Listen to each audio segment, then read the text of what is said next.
what is up, guys? It's your boy J Dog back with another video. In today's video, we're going to be doing if my imaginary players were in the March Madness Part 2 2026 edition. So we are back with a Part 2.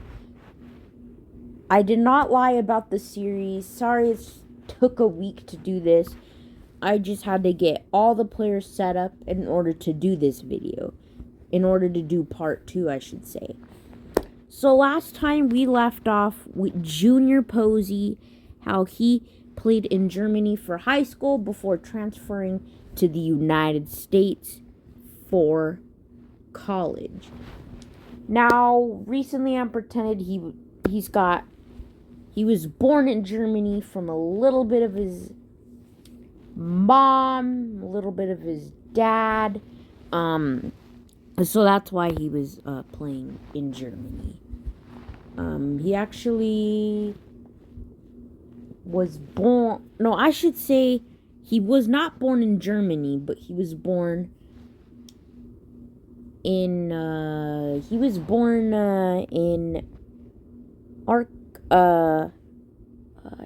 forgot where he was born, honestly. I know I said Germany, but I was wrong. I meant his parents were born in Germany, not him. Because, do Germany people talk English? I think they do. Because sometimes I think you can understand what they're saying, but sometimes you may not. Anyways, before we get in the video, I want you guys to subscribe, like, and turn post notifications on so you don't miss any more of my epic J-Dog content. Anyways, let's get started. First up, we got Michigan State.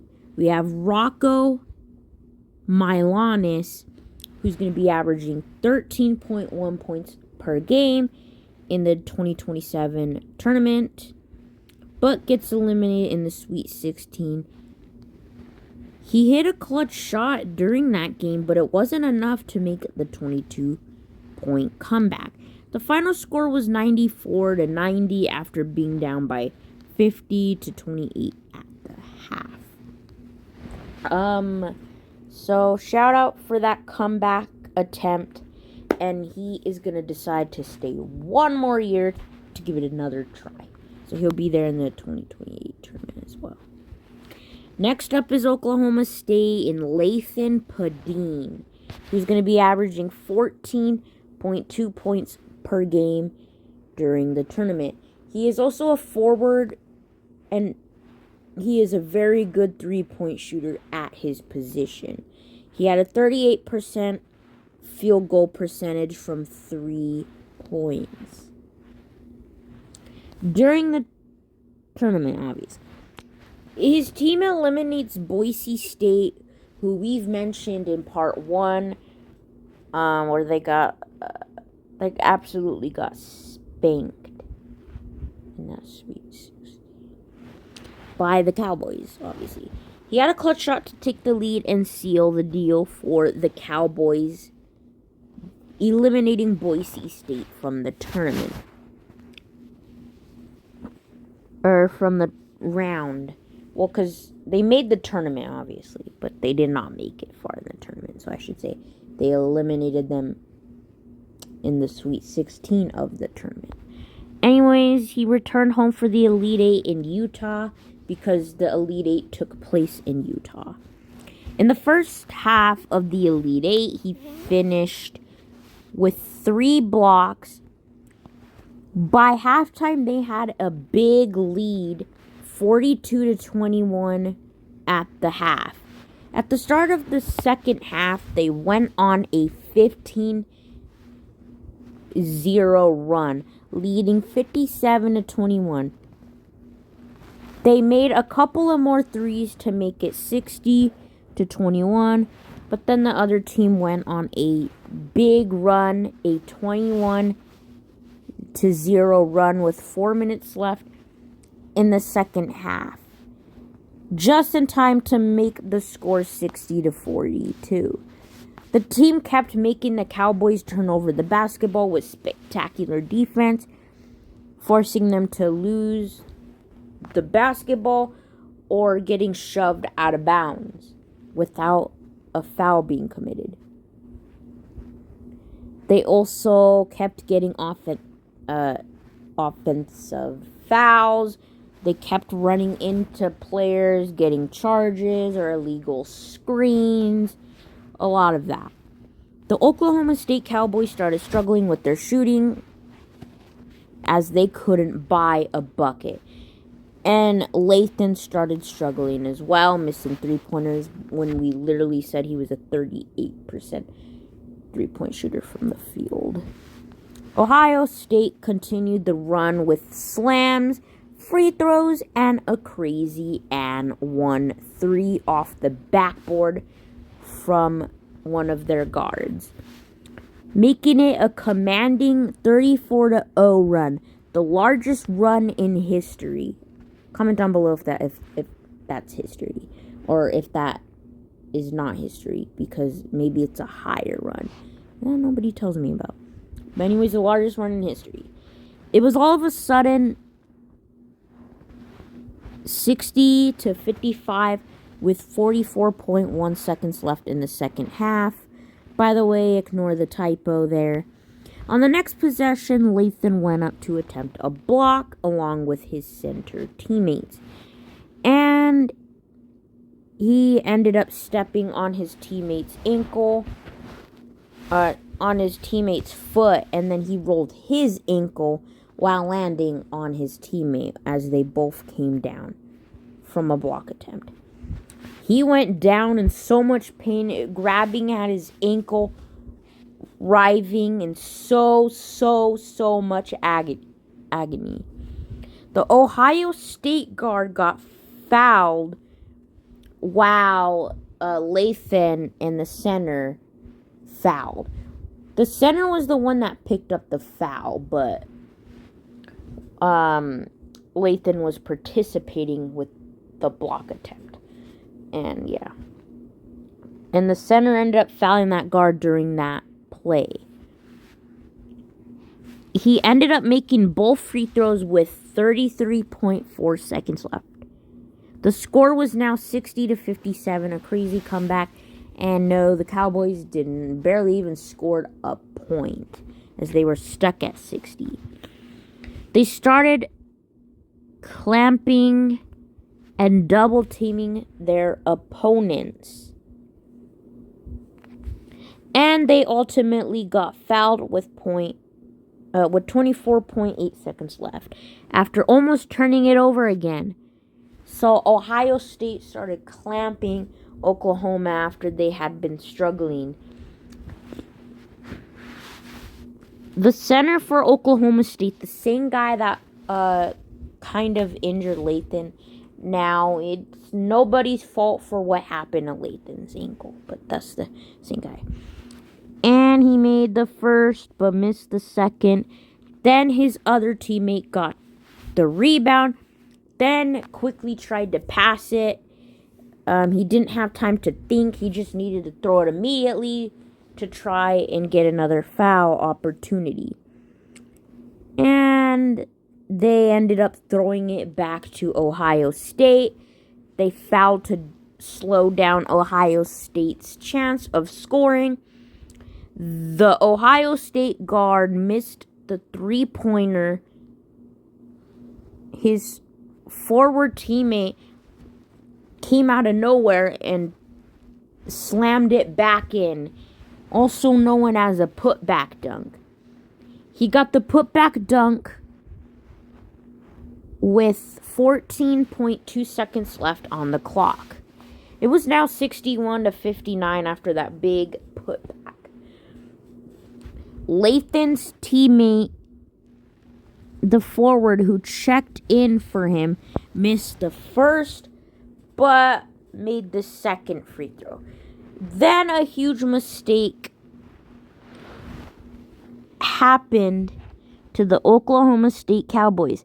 After the timeout, Ohio State got fouled while attempting a three-point shot. The player made all of his free throws to tie the game at 62 apiece. Then the Oklahoma forward got tied up with the opponent and was called for a loose ball foul. And because Ohio State was in the penalty, They shot their free throws and made the score 64-62. Then the Oklahoma coach kept arguing and was so furious, he just kept talking at the refs' faces. He thought his player was the one that got tangled up first, which was true. The player did get tangled up first, but they started pulling on each other, and the refs decided to call it on Oklahoma. Like I said, his teammate, he thought one of his players was the one that got fouled, because he was shoved to the ground too. The coach got attacked, and then Ohio State had another opportunity to shoot a free throw to make it a 3-point lead. Then they get the ball back, because I think when you get attacked, you shoot the free throws, you get the ball back, which that's exactly what happened. They inbounded it, and then Ohio State let the clock run out. The final score was 65-62. Lathan was on the bench emotional while getting ankle support and getting that ankle looked at while he witnessed all of that. Lathan says, "What we did was a mistake that we can never fix. I regret everything we did in this game. We had the lead and made these bad decisions in the second half, barely scoring anything as we struggled." Obviously it doesn't say that there, but he also said that. Next up are the Florida Gators and Pavel L. DeMarco. Yes, I know that's a weird name, but it's Spanishness or something like that. Or Mexicanness.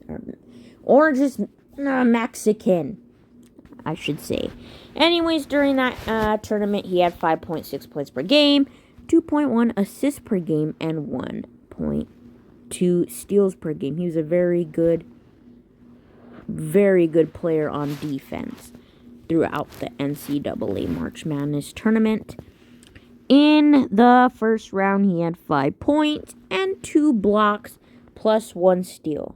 And at his height of 6'2", it is spectacular for him to be getting up there for those type of blocks. In the second round, he only played 3 minutes on the court in a blowout. The score was 97-58 with about a couple minutes left when he stepped on the court for the first time in the second round. Obviously, that wasn't enough time for him to score a lot of points, as he ended up with 0 points and only 1 assist. His only assist was an alley-oop pass. In the Sweet 16, he only had 4 points and 4 assists, playing 8 minutes on the court in the first half. He didn't get injured, but the coach didn't really play him in the rotation. So, sometimes he would play him in the rotation. Obviously, he played in the first round, so they put him in the rotation that time. And because it was because he wasn't scoring. It was a lack of shots. In the Elite Eight, he played 18 minutes on the court, so he finally got some big minutes again with 5 points, 10 assists, and 5 steals. I forgot to mention, he's a very, very crafty finisher with jelly finishes and quick handle moves. He's a really quick guard, so you got to keep up with him. They got eliminated in that game, sadly. The final score was 108-100. So they almost kind of caught up and won, but it just wasn't enough. And next up is Arkansas. I don't think I spelled Arkansas right, so sorry about that. Brandon Zimmerman averages 22.3 points per game during the 2027 tournament. In the first round, he had 17 points with 6 rebounds. Then in the second round, he went off for 22 points with 3 3-pointers, and he did not miss a single 3. And he had 12 assists to seal the win and advance to the Sweet 16. During the Sweet 16, he would get injured with 8 minutes left in the second half. He went down with a hand injury and did not return to that game. But his team managed to win without him to advance to the Elite Eight.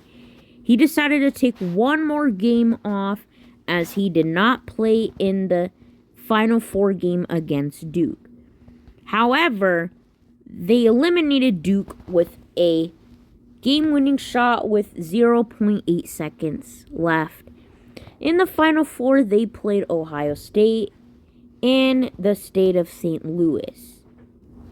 And Brandon was able to return to that game. He had 25 points in that game and went off with his passing skills. Crazy behind the back. He also had a crazy pump fake behind and then twist to the left corner to his teammate for the finish. Anyways, yeah, in that game, he returned with the wrap on his hand. I believe I just mentioned that, so I kind of forgot. I have probably had amnesia right there. All right. Anyways, he had 25 points in that game, went off with, passing skills, finishing with 12 assists. They went on to advance to the national championship for the first time since 1994, which was about 28 years ago, maybe, I would say. They ended up winning the national championship against the North Carolina Tar Heels in 2027, which in real life, the Tar Heels did fall in that final game against Kansas in 2022. And the Tar Heels came up short during that year, and they come up short again against Zimmerman. Brandon had 32 points in that game and won MOP, also known as most outstanding player of the tournament. But that's all of them. But anyways, those are all the players in the tournament. I hope I did spectacular at telling you all of my imaginary players' careers during the tournament. But before we wrap up, I have something to show you real quick. Alright, so here it is. These are the years my imaginary players' teams won the national championship. 2027, obviously, is the Arkansas Razorbacks with Brandon Zimmerman. Then 2028, we'll be having California Golden Bears winning that. Next up is 2029. We have the Notre Dame Irish. I believe you would remember that if you went back to last year's series where we mentioned that Alexander Klinder would win the 2029 National Championship with Notre Dame. So that's why they're on there. 2030, Arkansas will make another appearance and win again. Then 2031, Creighton Blue Jays. I almost said 2031 by accident. Anyways, 2032 is Virginia Cavaliers. And then 2033 is Ohio Hawkeyes. So these are my imaginary teams in the national championship in the next upcoming 7 years. But anyways, that's gonna do it. If you enjoyed it, don't forget to subscribe, like, and turn post notifications on so you don't miss any more of my epic J-Dog content. Anyways, I'm J-Dog and I'm out. Peace.